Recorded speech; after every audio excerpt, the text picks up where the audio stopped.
Hi, my name is Okechuckwu Nzelu. I'm the author of The Private Joys of Nnenna Maloney, which is published now by Dialogue Books, and I'm here in conversation with Mirror Me Right, which is a fantastic platform promoting black and minority ethnic writers in Manchester. And I'd like to just talk a bit about my book. The Private Joys of Nnenna Maloney is a story of Nnenna, who is a teenager living in Manchester in the present day.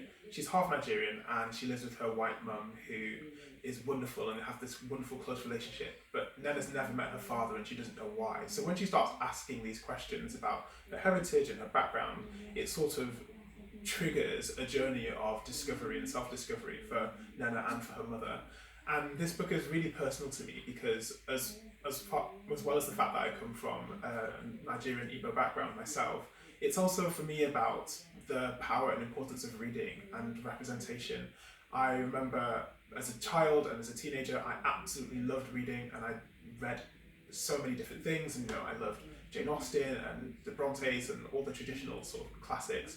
But it wasn't until I really read White Teeth by Zadie Smith and Purple Hibiscus by Chimamanda Ngozi Adichie that I felt empowered in a way.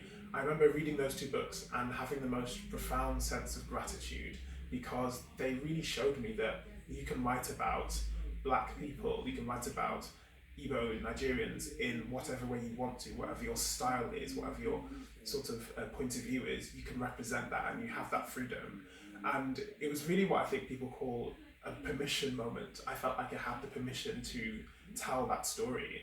And so once I had those sort of ideas in my head, and once I got the idea for Nnenna a couple of years later, I felt like I couldn't rest until I told this story. It became an obsession that I was thinking about day and night, whatever my day job was. I was sort of planning the story in my head and thinking about what's this character going to do, what's this person going to relate to this person in what sort of way.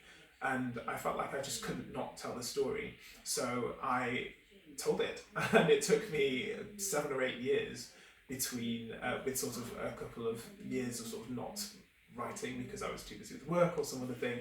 But I just could not tell the story and it became an obsession.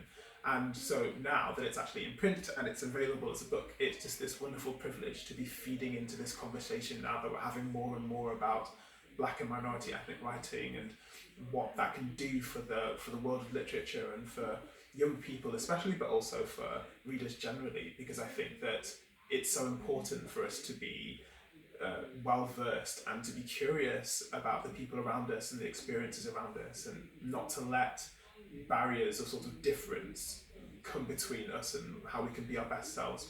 So it's just fantastic to be part of this conversation.